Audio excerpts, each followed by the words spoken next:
friends, hello. How are you? I'm doing amazing. So today I wanted to do something a little bit different. Normally on my channel I do something called, also my eye makeup today, I use the Juvia's Place Afrique palette for those of my friends who wanted to know my updated status on Juvia's Place palettes. I'm really trying to like make them work and do some cute new stuff.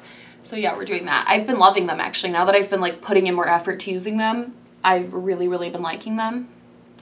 So yeah, today we are going to be doing something a little bit different. Normally on my channel, I do something called an anti-haul, which is where I tell you products I'm not going to buy. I kind of wanted to do something a little different because I've seen this format going around from a lot of people. I think Samantha March started them, but I'm not 100% sure. But it's basically like a will I buy it type of video of going through new makeup releases and kind of questioning, will you buy them, won't you buy them, what's the tea? So I'm basically going to go through and tell you guys what maybe I might be buying, what I'm not going to be buying, what I'm thinking about, like what's on the edge. We're just going to go through Trend Moods page, kind of decide stuff and talk about new releases. Also, before I start, I hit 6,000 subscribers last night, and just like thank you guys so much. I'm going to be planning some sort of giveaway or something soon for you guys just to thank you for... Thank you. It's overwhelming and amazing, and I'm just thank you so much. I don't even really know what to say, but just like thank you. So let's get started with this. The first thing I see is the Kathleen Lights ColourPop. I guess they're restocking it. The Zodiac Collection palette. I didn't buy Dream Street. I kind of have been tempted to sometimes, but every time I go into my Ulta, they never have Dream Street, so I just never have bought it. I don't like hate astrology or love astrology. I just don't care about astrology. Like, I know I'm a Pisces and I'm emotional. That's all I know. But basically, I don't really care about astrology. And I think if you like that type of stuff, this is a really interesting palette because I know she is really into that, and I've heard she tried to like match all the colors to what you would... What color is mine? Ooh, I'm that pretty aqua shade. Ooh. No, yeah, I'm not going to get this though. I just feel like I have very dupeable. The only shade I couldn't dupe is that Pisces shade, the aqua shade. But again, it's not a color I'm going to wear enough to warrant putting that all over my face. So Natasha Denona just dropped a new mini eyeshadow palette. She's been doing these a lot lately, which I think is kind of cool because it's something that consumers can actually buy. Like, her palettes are so disgustingly expensive that the average person can't just go buy one. But I think it's kind of cool she's doing the mini ones. I'm not going to buy this one though. This is the Camel palette. I'll insert a picture. It looks cute if you don't have any neutral travel palettes that you would need. I think this would be cool for that. But I personally have quite a few neutral palettes that are meant for travel that I never travel with anyway. So this is kind of cute, especially I think if you work like a normal, like an office job or something. If I worked like an everyday job, this is something I would probably pick up because this, you could create the same look every single day with it. This isn't a versatile palette, but for somebody who doesn't have a lot of makeup, it's a fantastic formula. You can create, and it's a really good price for what you're getting. And it's a reasonable like makeup look. Like, you could throw this together so easily. Like, just create the same look every single day and it could be your go-to and you didn't have to think about it. That's what this palette would be good for. But for me, I think this is more for like the working girl, the working man, just kind of going about your day. The new BH Cosmetics Take Me Back to Brazil Rio palette is a pass for me. I don't have the original one, but I've heard that it's amazing. I've heard it's a dupe for the Morphe 35C, like the colorful one that they just, or B, whatever, the one they discontinued that now they're gonna like bring back next year with James Charles, T. But I've heard a lot about this palette and I've heard a lot of good things about the Rio palette, the original one. I just don't like that this is all shimmers. I get it that it's the companion palette to the original one, which is all mattes. This has all shimmers and one matte black. And I have palettes from BH. I have this Galaxy Chic palette from BH that I love because, like, are you kidding? That's so beautiful. But I don't reach for it a lot because it has those shimmers and it's nothing, I can't create like a full cohesive look with this, and that's the same way I feel about this. It's kind of reminding me, giving me vibes of like when Kat Von D made the Shade and Light eye palette, and then she made the Shade and Light Glimmer eye palette, and they were supposed to like be companion palettes. This is a little bit more reasonable because together on both palettes you're not spending $100, which is what that was. So this is more reasonable because the palettes are like $12 a piece. but it still doesn't super intrigue me. And when I'm getting ready in the morning, especially if I'm in a hurry, if I'm like sitting down and playing around with makeup, I'll totally like take the time to get different palettes. But normally I'm not going to do that. And I think most people aren't going to do that. So to have a palette where you need both to kind of make cohesive looks is just not something I'm interested in. But I think if you already have the Rio one and you want more shimmery things that match with that, this would be okay. But like, I'm not about that. Okay, this is from OPV Beauty and they're called the Rainbow Splash. I don't know who that is actually. I've never heard of them.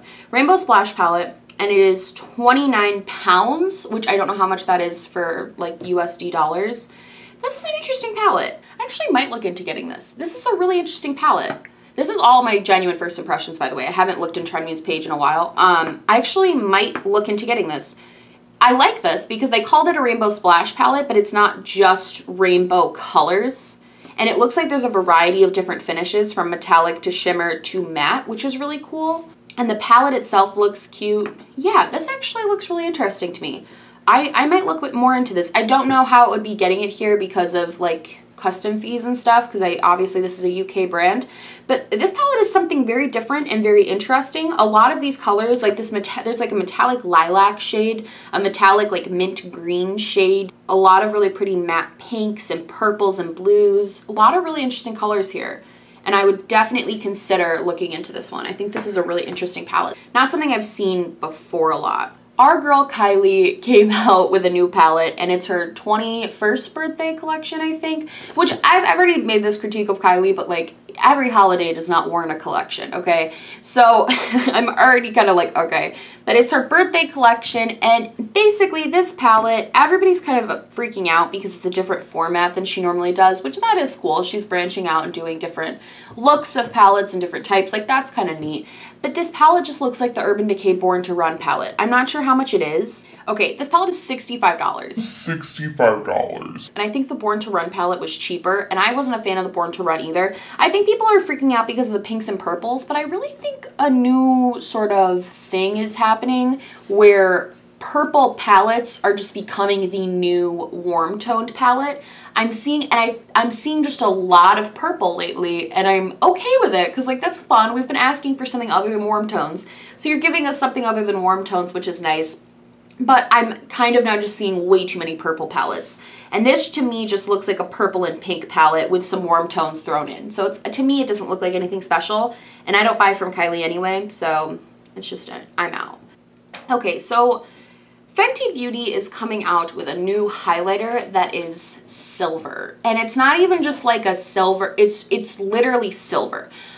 I posted on Twitter and I basically was like, I don't want to offend anyone and I don't want to seem like I'm being any type of way up towards any, but I just couldn't fathom a skin tone that the silver would work for. I felt like Trophy Wife was cool because sure, it didn't work for all skin tones, but it worked for people who it should have worked for, you know what I mean? But I picture this silver highlighter on anyone and it didn't make any sense to me, this silver highlighter, and everyone else kind of agreed. They were like, oh, maybe editorial or for an eyeshadow, but if you're buying a highlighter you use as an eyeshadow, just buy a silver eyeshadow, honestly. Don't buy this highlighter to use as an eyeshadow. It's way too much pan to actually be able to use up as an eyeshadow. It's just silly to spend all that money when you could spend less money just buying a silver eyeshadow. I just don't understand this. I get that they're trying to be edgy and stuff, but I kind of wish, somebody else in my comments on Twitter said this, I kind of wish they would just come out with more of these split pans that are wearable colors. I like that they're trying to push boundaries and be different and be unique. Like, I think that's cool, but I love these and I really, really love this. You can see how worn it is. Like, I really, really love this highlighter. So I'm kind of sad that there's nothing more like this coming out. That's like, I get being avant-garde and being different, and I think that's awesome. And I think for editorial stuff, that's cool, but your average consumer is not going to be doing editorial Instagram looks all the time. So all of the proceeds are going to charity, which I love. I absolutely love that. I, like, personally am not going to buy it still. But I think it's cool that all the proceeds are going to charity. I really, really like that. But at the same time, I wish they had done something. If they were going to give all the proceeds to charity, I wish they had done something more people would want to buy. Because if this was even something I was remotely interested in and I knew it was all going to charity, I'd probably pick it up. But I just can't buy a silver highlighter. It's not gonna look good on me. It's not gonna work. It's gonna look so strange. It was funny. Nosy Hasfra was like, "You're a tinist," because she said it would only work for the Tin Man. It was so funny. Estee Lauder came out with a new palette called Goddess Glow, and to me, I feel like we're seeing two trends right now in eyeshadow palettes. I feel like we are seeing the all purple trend of like purple, purple, purple, purple. Pumpy, pumpy, pumpy, pumpy. And I feel like we are seeing like nudie patootie vibes. Laura Lee, we're reminiscent of the Naked 3. Like we're kind of going back to those like rose goldy, mustardy colors. Like that's the other way, because people don't want warm tones, but they still want warm tones. So they're giving us muted warm tones basically. This Goddess Glow, Estee Lauder is established enough that they don't need to put out like products like this anymore. I feel like they're an established enough brand. I get it for like the Kim Kardashian collection because she needed something like that in her collection. I get it for Laura Lee because you need a neutral palette in your collection. This just feels tired from Estee Lauder. They're an old enough brand that they don't need to be doing these types of palettes. So I'm just kind of over this one. This is not my favorite. I do want to talk really quick as a follow-up to my last video where I talked about brands I won't support. It's IT Cosmetics. The day I posted that video, they must have known that they must have known my influence. I'm just kidding. IT Cosmetics is taking their Bye Bye Under Eye Concealer and expanding the shade range to 48 shades. And it's not even just like BS Beauty Blender, we have 40 shades, so we're set. It's like actually one of the most inclusive shade ranges I've seen all year. I truly am very excited about this. Some of you commented and told me about this, and I'm very excited about this because I like IT Cosmetics products, but I can't use them because of this reason. So if they somebody made a really good point too. I know a lot of the reason they don't have an inclusive shade range is because of their sunscreen that they put SPF in their CC creams.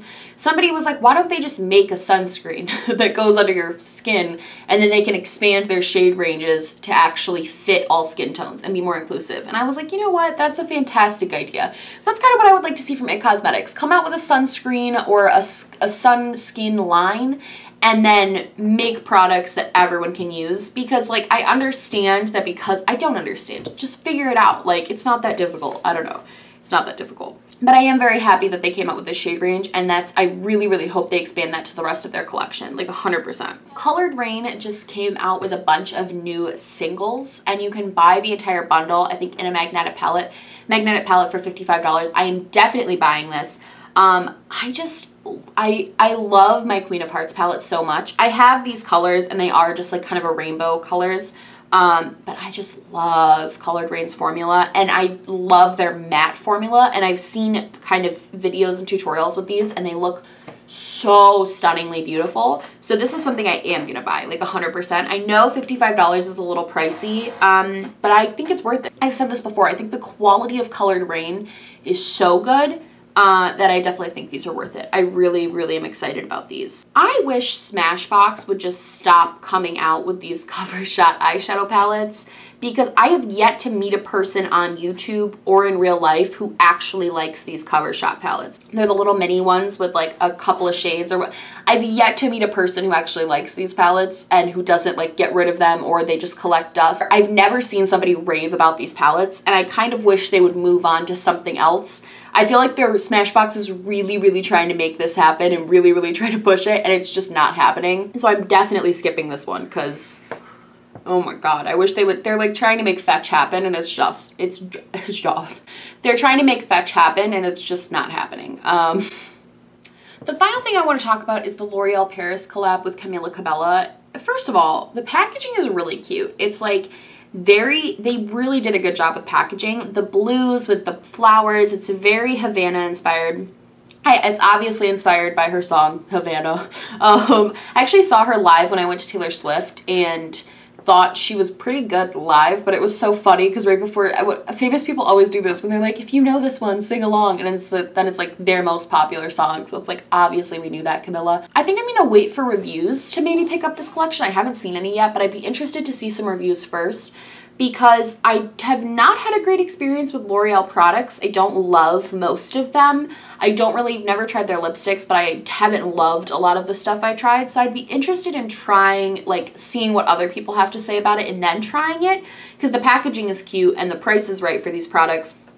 Hold on, they didn't like jack up the price like they did with the Gigi Hadid collection with Maybelline, right?